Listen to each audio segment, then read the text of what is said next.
Selamat pagi Ibu. Pagi. Baiklah, alhamdulillahirobbilalamin kita bisa berkumpul kembali Ibu ya pada pagi hari ini dalam rangka P2K2. Biasa ya pertemuan setiap kewajiban kita sebagai anggota PKK. Baiklah Ibu, kemarin kita sudah membahas sesi tentang bagaimana caranya selanjutnya kita beralih ke sesi 4 Ibu ya.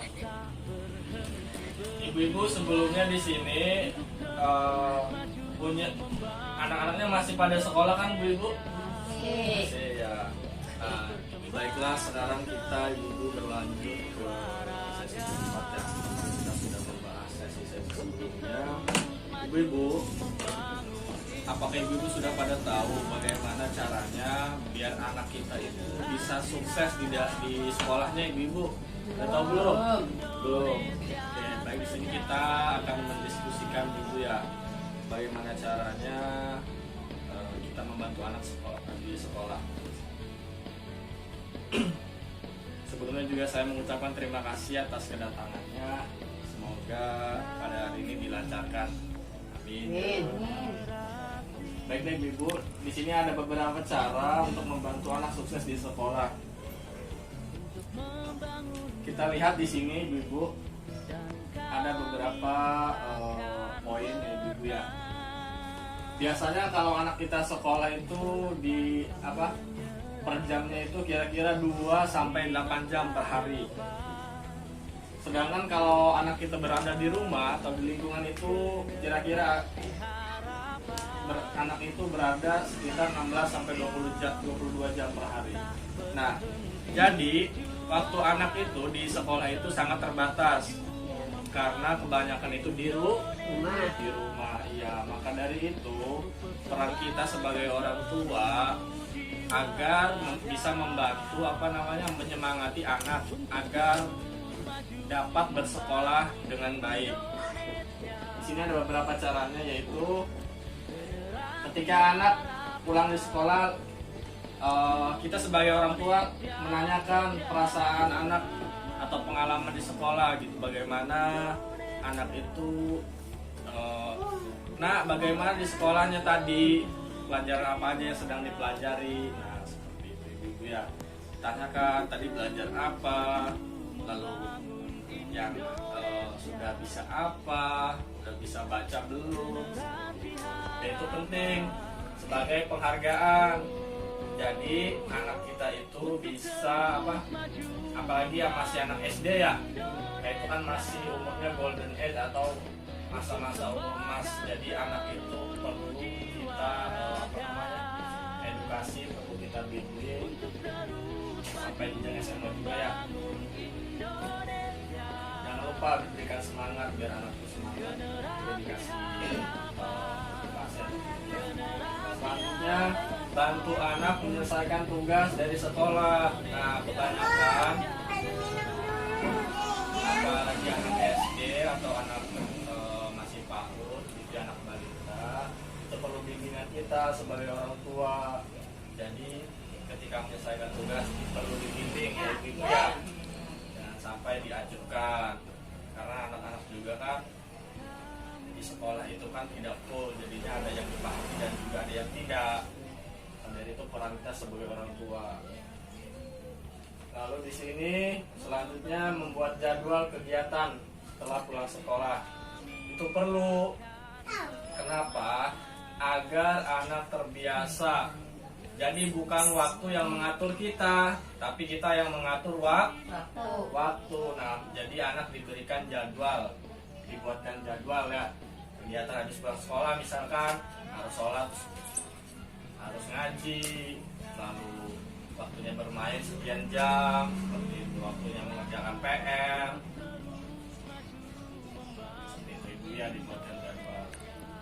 Selanjutnya yaitu menjalin hubungan yang baik dengan guru di sekolah. Nah, ini yang sering kita lupakan Ibu-ibu.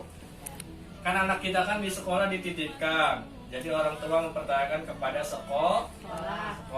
Nah, jadi kita juga sebagai orang tua, dek, betul deh, di sini gitu ya. Sama. Nah, jadi kita sebagai orang tua harus menjalin hubungan baik atau berkomunikasi baik dengan para guru kita. Biar apa? Biar tahu informasi perkembangan anak kita. Nah, jadi seperti itu harus adanya komunikasi yang baik dengan para guru. Jadi bisa sharing. Misalkan anak Ibu Yuli masih mau TK nih ya. Nah, masih PAUD. Nah, itu kan penting tuh komunikasi sama gurunya. Jadi anak kita itu di sana gimana perkembangannya, jadi biar tahu seperti itu. Selanjutnya ini ada film ya atau show.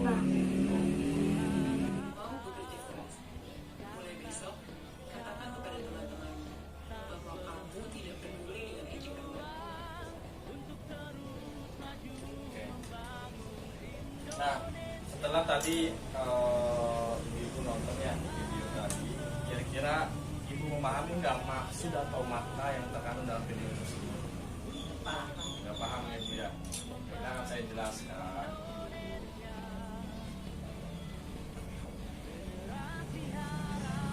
Jadi tadi itu kan ada seorang anak ya namanya Agus. Dia itu ekonominya masih di bawah atau orang tuanya tidak ekonominya tidak mencukupi.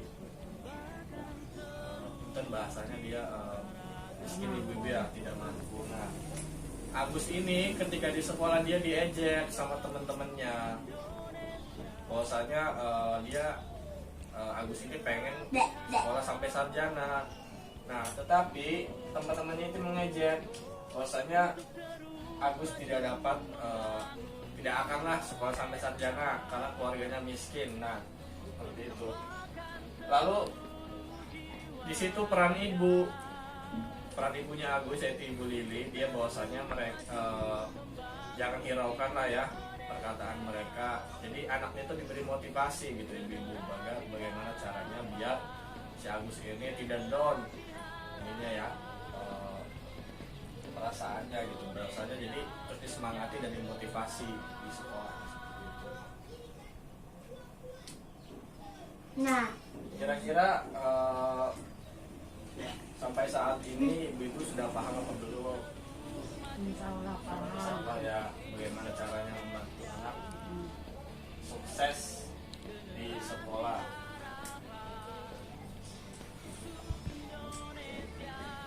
Saya di sini ingin bertanya ibu-ibu,